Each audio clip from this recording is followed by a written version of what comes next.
So yeah, to get this started, just a regular razor blade, like you'd have in a utility knife, a little block of wood, a little can. You want to hang the razor blade over the edge, just slightly, like a record player, needle, something like that, and just, sort of gently, slowly put a few scores in the same spot around your can, and you can hear it as you go start to dig in a little deeper each time.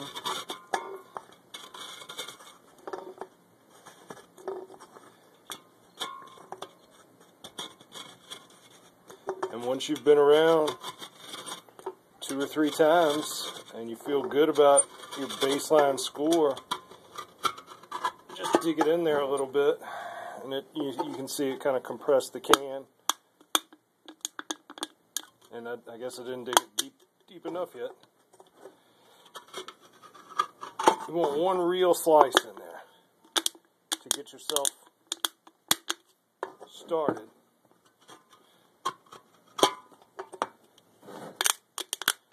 And then from there, it should just break cleanly along your score.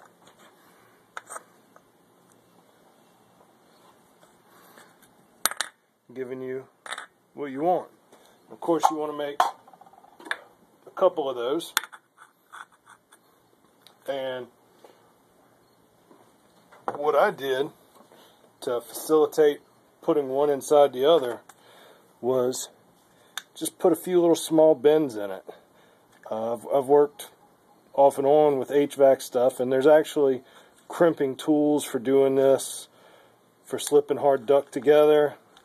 We're just going to kind of duplicate that little pattern, and you don't even need to go all the way around. Just a small section will work for this. So you've got a spot that it ends up just shrinking the metal some, and makes it easier to slip everything together without a lot of hassle. And of course, you want your outer piece to be on the bottom. Otherwise, you might have a problem with stuff running out. But anyway, there you go. Now you gotta punch some holes and go from there. The guy I saw make this first used a thumbtack. I think he also said you could use a nail and a small little hammer tapping tool.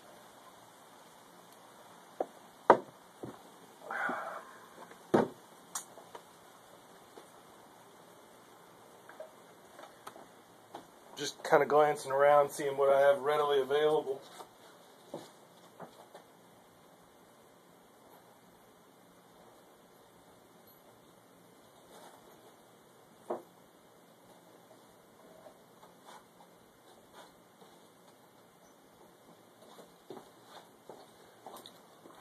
It's just a hardwood finish nail,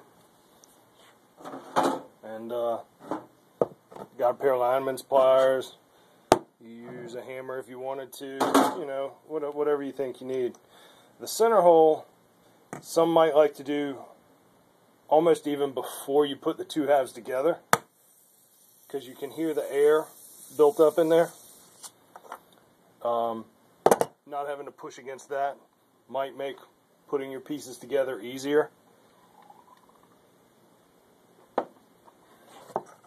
And, some people have laid out real complicated diagrams of how you want your jets to turn out.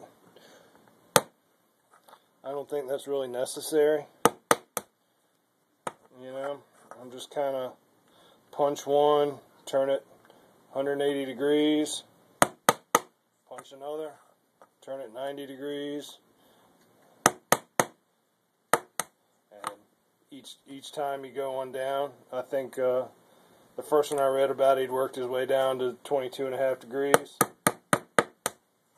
You don't have to kill yourself with it. I'm not going to show how to light this thing off. I don't have any appropriate fuel. here at the house today. So it's just going to kind of be the basic build demo.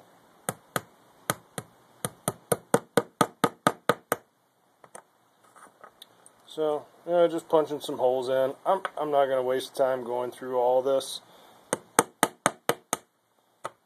I'm just going to do a real basic pattern, and that'll be it.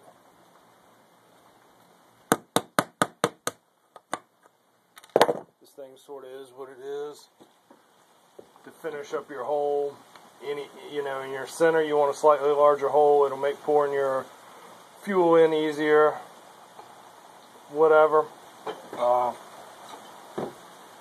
You don't want to go through all the way. I'm just going to use a number 3 Phillips, because that's what was sitting on the shelf right here. And you don't want to go all the way through. Hit the bottom of your container, you'll cause a leak.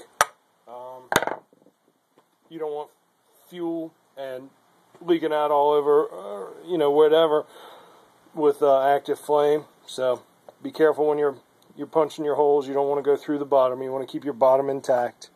But anyway, you're going to need more holes than that. I'm just getting you started here.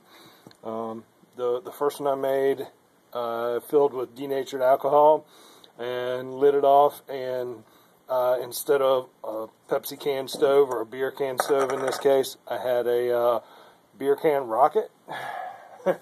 And subsequently it carried some of the denatured alcohol with it, and part of it stayed in the bottom, and alcohol burns very cleanly, so I had 2 invisible fires. There was no color to the flame. All I could see was the plywood underneath turning black. So anyway, that was quickly extinguished, and I went on to try a few more of these. You're going to want a hole maybe every 1/4 of an inch as you go around. Like I said, this is not enough holes for your jets on the outside here. And the original article that I read said fill it until you get some slight pooling down here around your center hole there, your fill hole. I'm not sure exactly what the reasoning is behind it. Certainly facilitates igniting the fuel.